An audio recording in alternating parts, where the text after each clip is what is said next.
Father is the original homunculus, and the first ever known creator and user of the Philosopher's Stone in Full Metal Alchemist Brotherhood. His usage, powers, and applications surpass every other character in the series, and for a good reason. You see, Father doesn't just possess the Philosopher's Stone, he is one himself. This guy is so powerful that he can create the Philosopher's Stone at his will. His stone was made from the entire population of Xerxes, with approximately 500,000 souls, which he split with Van Hohenheim. Because of this sacrifice, he became an overpowered character, and it gave Father a physical form, since previously his only existence was as a shadowy presence in a little flask. With this great stone, Father gained abilities that reshaped the world of alchemy. But what can this guy do? Well, first, he used just a portion of the Philosopher's Stone to create the 7 homunculi. Yes, the homunculi all indeed have Philosopher's Stone abilities, which we'll cover later in the video, but if you talk about Father's abilities, then it would blow everyone's mind. First, his combat attacks are devastating. He can easily perform alchemy without using any transmutation circles. Moreover, he can even create small suns in his palms, generating massive energy beams that can destroy everything from city blocks to an entire city.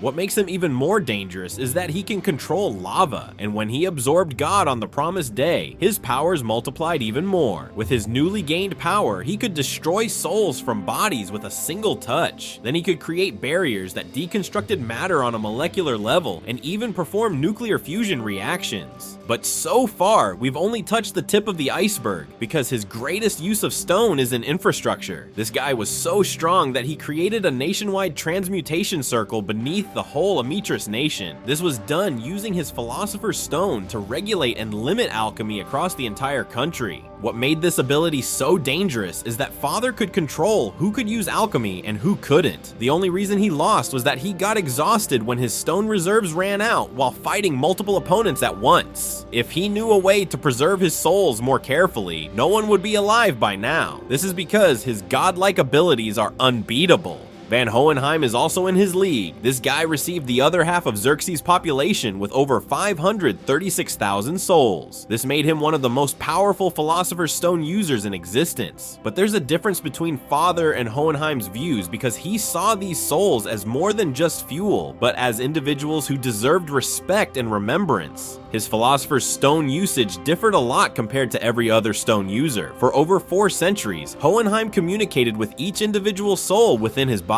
He not only communicated, but also learned about their names, stories, and individual desires. This showed us that he's not the bad guy that the world paints him as, because at least he had a lot of respect for the souls that were fueling his powers. And this was so clear because, unlike a father who used to force those souls to boost his abilities, the souls of Hohenheim would willingly give him their powers rather than being forcibly consumed. His combat attacks were amazing. He could easily perform transmutation without using circles or even moving his body. He can simply craft alchemy into existence with his mind. Hohenheim's medical alchemy is off the charts because he can rearrange internal organs in seconds and heal even the worst injuries. That's not all, because Hohenheim's true genius comes in when he uses his Philosopher's Stone in the most strategic way. He has spent decades traveling the whole Ametris while depositing small amounts of his soul at key points throughout the country. His stone also boosted his biological immortality. For over 400 years, he remained in his physical prime, unable to age or die from any regular means. Only by releasing the remaining souls was Hohenheim actually passed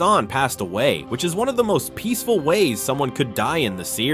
Next up is the 7 homunculi and how they use the Philosopher's Stone's powers to terrorize the world. Each homunculus contains a Philosopher's Stone fragment that was taken from Father himself. This made them living weapons that were powered by suppressed human souls. However, their usage varies dramatically based on the individual abilities and the personalities that entirely depend on the souls as well. Now let's break down one by one each homunculus and how they use the Philosopher's Stone's powers. Pride is the one who possesses the largest stone among the homunculi, which contains hundreds of thousands of souls. He used it to fuel his shadow manipulation abilities, which could even extend across cities. His tone also allows him to assimilate with other beings, just like he consumed gluttony while absorbing his senses, and nearly did the same with greed. Moreover, Pride's regeneration was so good that any conventional attacks didn't even do anything against him. On the other hand, Wrath had the smallest stone, containing only a single soul. This made him unique because he was still technically a human. He aged normally and couldn't regenerate. However, that single soul also granted him something called the Ultimate Eye, which made him one of the strongest characters in the series. Then Greed used his stone to power the Ultimate Shield, which is carbon manipulation that made him get impenetrable armor. He can not only harden the specific part of the body, but also make him virtually invincible in close combat.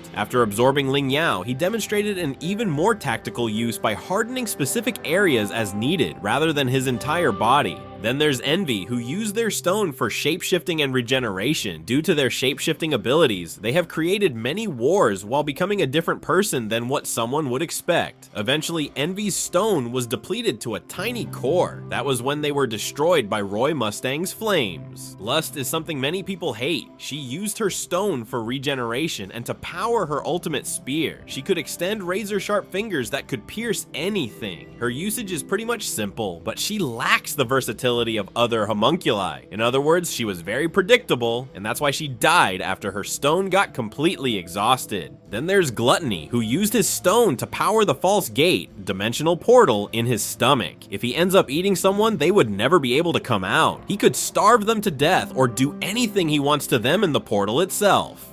What makes him even more interesting is that he has an enhanced sense of smell, meaning enemies cannot hide, even if they shape-shift or are literally invisible. Lastly, we have Sloth, who used the stone purely for physical enhancement and regeneration abilities. His amazing durability and strength come from his stone, which allowed him to not only take on artillery shells, but also lift tanks. But despite his tremendous power, his lazy nature was the end of him. While all homunculi were of the strongest people or entities, they had one big weakness. Basically, if their stone was completely depleted through continuous damage, they would die the number of times they could regenerate, depending on how many souls remained in their stone. This is why some, like the Father or Hohenheim, were much more invincible compared to the homunculi. Next up is Dr. Marco, who holds the unfortunate distinction of being the primary researcher who developed the Philosopher's Stone for the Amestrian military. Marco is an expert in stone creation, and use was matched only by his guilt over the destruction that happened in the world. To make things worse, he created multiple Philosopher's Stones during the Ishval Civil War, which sacrificed many prisoners and soldiers. However, these were incomplete stones that were made from dozens rather than thousands of souls. Nevertheless, they were still quite important. Nevertheless,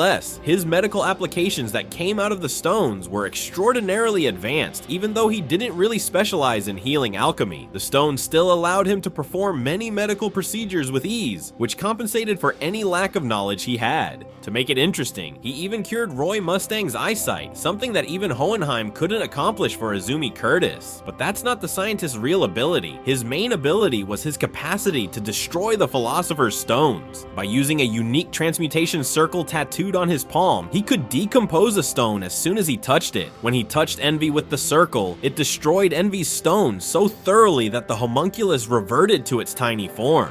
This anti-Saad Ali alchemy proved to be devastating against other homunculi, as it directly attacked their core power. While Marco wasn't the strongest character physically, his possession of extensive knowledge about stone creation and his anti-stone ability made him one of the strongest characters and Philosopher's Stone users in the series. You might remember Kimberly, who is probably the most enthusiastic and destructive Philosopher's Stone user you'll find in the series. He specialized in explosive alchemy, and the stone magnified his already deadly abilities to a level that the world didn't know. Kimberly received his first stone during the Ishval Civil War, which was created from around 14 Ishvalan victims. Even though the power of these stones was limited and not the strongest, he was still strong enough to destroy entire city districts in seconds. With his transmutation array tattooed on his palm, he would combine the power of Philosopher's Stone to create unstable energy that would explode violently on command. Perhaps his most infamous attack was during the Ishval War, where he obliterated a massive district using this stone alone. This destruction was so massive that it single-handedly changed the war's tide, but when he was ordered to return the stone, he swallowed it and murdered the officer who had given it to him. He kept it hidden in his stomach throughout the years of imprisonment, where he showed the level of cunningness that none other did. After his release, Envy gave him a second, more powerful stone. This stone made him even stronger and increased his combat abilities. He could now create an explosion that would destroy a mile in radius while also extending his destructive force to a quarter-mile wide and miles long in a straight line.